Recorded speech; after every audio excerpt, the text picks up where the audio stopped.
Sefer Hamidot, le livre des qualités, vérité numéro 2. Alors, il dit Rabbi Nachman en hébreu, Mutar leshanot bidvar hashalom. Il sera permis de modifier la vérité dans l'intérêt de la paix.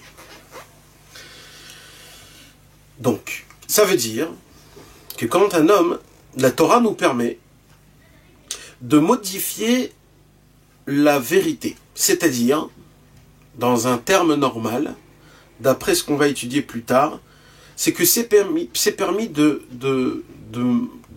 dire un mensonge pour la paix.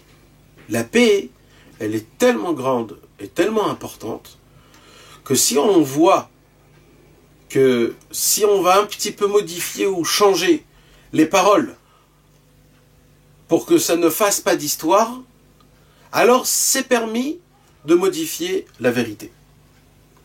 Maintenant, la racine de cette parole-là, elle vient du traité de Yevamot dans la page 65b. Là-bas, c'est écrit, c'était rapporté au nom de Rabbi Ilaha, qu'il a entendu du fils de Rabbi Shimon Bar Yochai, qui était Rabbi Elazar. Donc Rabbi Elazar, le fils de Rabbi Shimon, a dit qu'un homme, il est permis de modifier la vérité pour la paix. Et ça, d'où il l'apprend? On apprend ça des enfants de Yaakov Avinu.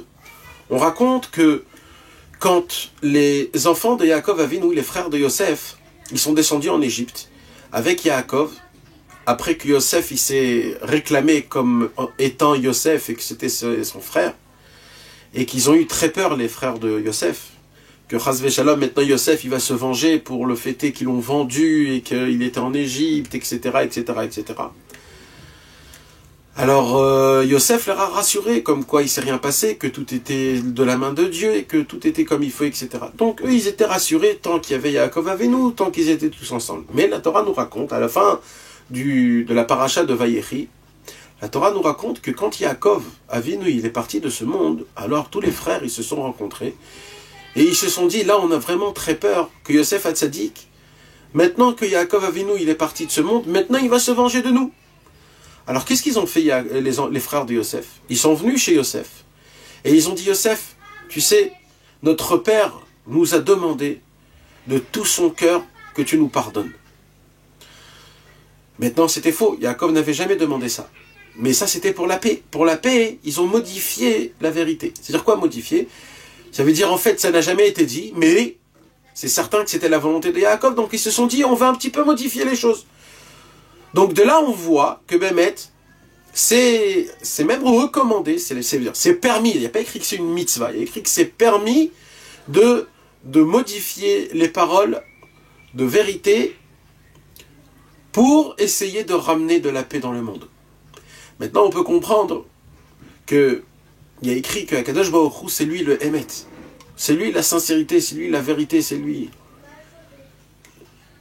Maintenant c'est permis même de modifier la vérité pour garder la paix. C'est-à-dire il faut comprendre combien c'est important la vérité, et à plus forte raison, comment la paix, elle doit être encore plus grande. Parce que, et tout ça pourquoi?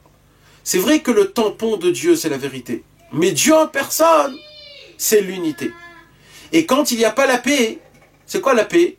C'est quand on est unis. Quand il n'y a pas la paix, il y a Chas Shalom, la multiple. Et la multiple, elle est contre Dieu. C'est pas Dieu. Dieu, c'est l'unité.